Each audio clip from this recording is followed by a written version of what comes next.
हैं। आज हम इस 5 हिस्सों वाले फ्रेमवर्क पर चर्चा करेंगे। ये एक ऐसा सफर है जो आंतरिक विश्वास से शुरू होकर बाहरी अमल तक जाता है।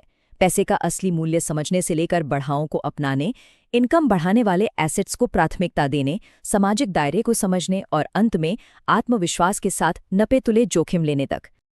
पहला भाग है पैसे का असली मूल्य, यानी दौलत के उद्देश्य पर पुनर्विचार करना। भविष्य की संपत्ति का सबसे पहला संकेत इस आम और भ्रमित करने वाले विचार को पूरी तरह से नकार देना है कि पैसा समस्याओं को हल नहीं कर सकता। ये एक ऐसी सोच है जो दरअसल लोगों को आगे बढ़ने से रोकती है।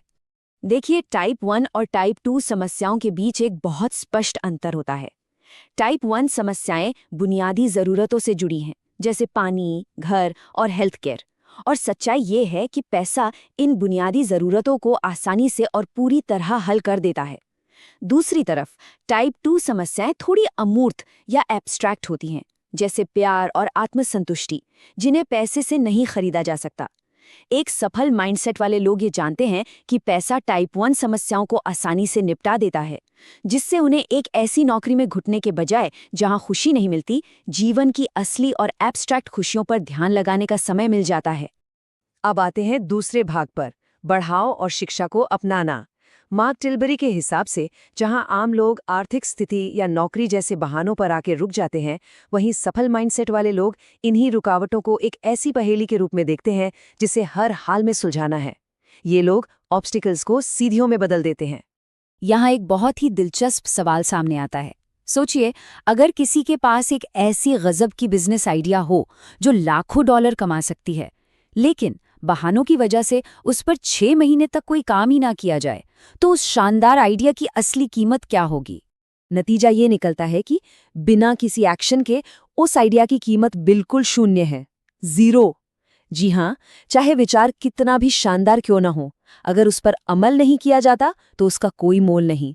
और यही बात लगातार तैयारी और खुद को एजुकेट करने के महत्व को सामने लाती है। इस स्लाइड पर 2 अलग-अलग दृष्टिकोण की तुलना बिल्कुल साफ है। एक तरफ है अहंकारी दृष्टिकोण, जहां यह मान लिया जाता है कि स्कूल खत्म तो पढ़ाई खत्म, उसके बाद सारा फ्री टाइम सिर्फ नेटफ्लिक्स, बिंज वॉचिंग या गेमिंग में निकल जाता है। दूसरी तरफ देखिए रणनीतिक या स्ट्रेटेजिक दृष्टिकोण को। इस माइंडसेट वाले लोग लगातार पढ़ते हैं, एजुकेशनल वीडियोस देखते हैं और सबसे जरूरी बात, अपने विचारों को एक्शन में बदलते हैं। अमीर बनने का रास्ता इस लगातार सीखने की प्रक्रिया से ही होकर गुजरता है। स्रोत मटेरियल का ये कोटेशन इस कॉन्सेप्ट को बिल्कुल परफेक्ट तरीके से कैप्चर करता है। किस्मत तब होती है जब अवसर और तैयारी आपस में मिलते हैं। जिसे बाहर से देखने वाले लोग अक्सर सिर्फ लक समझ लेते हैं, वो दरअसल सालों की लगातार सेल्फ एजुकेशन और रिलेंटलेस तैयारी का नतीजा होता है। चलिए तीसरे कॉन्सेप्ट पर चलते हैं, आमदनी बढ़ाने वाले एसेट्स को प्राथमिकता देना, यानी दौलत का आर्थिक सीसॉ। भविष्य के करोड़पति लगातार इस बात को इवैल्यूएट करते हैं कि क्या कोई खरीदारी उनकी जेब में पैसे ला रही है या उनकी जेब से पैसे निकाल रही है। खरीदारियां बिल्कुल एक आर्थिक सीसॉ यानी झूले की तरह काम करती हैं। एक तरफ होती हैं लायबिलिटीज, वो चीजें जो पैसा खर्च करवाती हैं और वक्त के साथ जिनकी वैल्यू गिरती है, जैसे फैंसी गाड़ियां, डिजाइनर कपड़े और महंगे गैजेट्स। दूसरी तरफ होते हैं एसेट्स, जैसे rental properties, stocks, money market funds या ऐसी लग्जरी घड़ियां जिनकी कीमत वक्त के साथ बढ़ती है। असली लॉन्ग टर्म वेल्थ तभी बनती है जब पैसे को खुद के लिए काम पर लगाया जाए। मतलब सीधा है, इस सीसो को हमेशा एसेट्स की तरफ झुकाकर रखना है।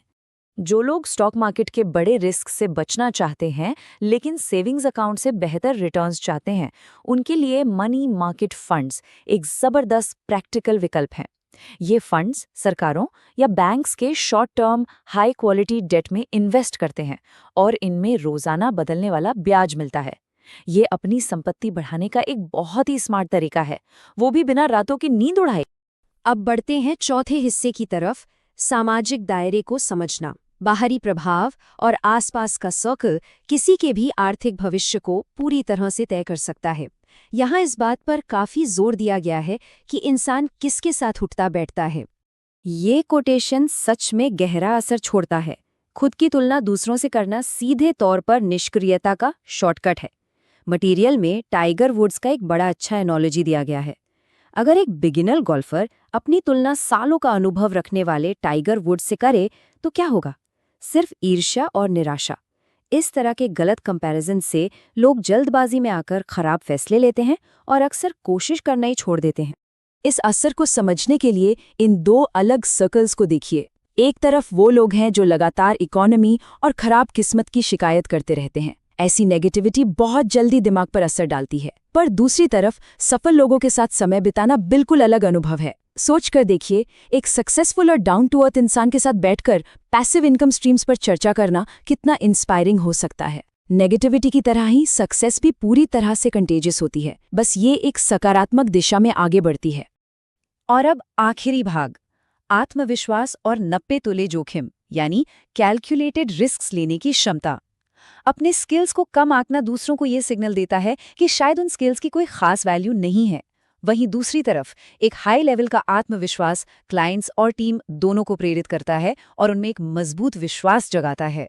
चलिए इसे इस लैम्बोर्गिनी अवेंटडोर के शानदार उदाहरण से समझते हैं। मान लीजिए किसी ने लॉटरी में $5 लाख जीते हों। कम आत्मविश्वास वाला इंसान क्या करेगा? वो तुरंत वैलिडेशन पाने के लिए एक नई चमचमाती लग्जरी गाड़ी खरीद लेगा। उसे लगता है कि शायद आगे कभी उसके पास इतना पैसा नहीं आएगा, लेकिन ये एक बड़ी लाइबिलिटी है। वहीं उच्च आत्मविश्वास वाला इंसान अपने पैसे कमाने की काबिलियत पर भरोसा रखता है। वो उस दौलत को इन्वेस्ट करेगा, वेल्थ बढ़ाएगा और शायद कुछ सालों बाद वही गाड़ी आधी कीमत पर प्री ओन्ड खरीद लेगा, वो भी सिर्फ अपने इन्वेस्टमेंट्स के प्रॉफिट से। कॉन्फिडेंस ही कैलकुलेटेड रिस्क लेने और लंबे समय तक दौलत बचाए रखने की असली चाबी है। इस पूरी चर्चा को समाप्त करते हुए इस अहम और थोड़े चुभने वाले सवाल पर विचार करना जरूरी है। क्या ध्यान सच में इनकम बढ़ाने वाले एसेट्स और आत्मविश्वास का निर्माण करने पर है, या फिर सिर्फ नए बहाने और लायबिलिटीज इकट्ठे करने पर? आज के इस एक्सप्लेनर ने जरूर कुछ नए दृष्टिकोण दिए होंगे। खुद की फाइनेंशियल साइकोलॉजी को एनालाइज करना और एक पॉजिटिव माइंडसेट की तरफ बढ़ना लंबे समय की दौलत की